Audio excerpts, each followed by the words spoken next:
Nais lamang po idiin ng inyong lingkod ngayong umagang ito ay yung pong napapaulat sa iba't ibang mga pahayagan, sa radyo, sa telebisyon, tungkol po sa di umano'y pagkaugnay ng biktima si Mr. Alan Fajardo sa mga iligal na gawain. Amin pong madiin na pinabubulahanan po yan.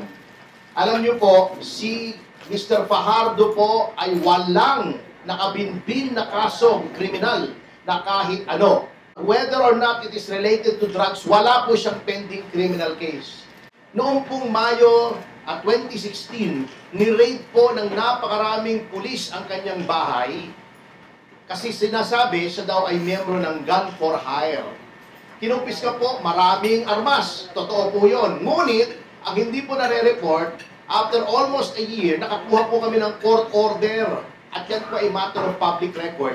Pinababalik po yung mga barel ni Mr. Fajardo sa kanya sapagkat nakita po ng hukuman lahat po ng kinumpiska ng pulis ay may papeles legal at may permit. Number 2, yung sinasabing drug matrix po ni Mr. Fajardo. Yun po ay gawa-gawa lamang ng mga opisyal ng kapulisan na natapakan niya bilang puno noong Mayor's Anti-Crime Group, yung MACG, sa Tanawan. Hindi ko po malhaman kung paano nangyari ito without the blessings of powerful people, maybe in the police or the military.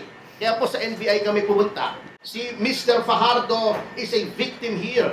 Huwag po nating patulan na continuously sinisira pa rin yung pangalan niya. Biktima na nga po siya, nabibiktima pa by continually linking him to drugs. Wala pong pruweba yan. Gawa-gawa lang po yan ng mga nakalaban po niya bilang pagpapatupad sa anti-drug campaign ng nasirang Mayor Halil.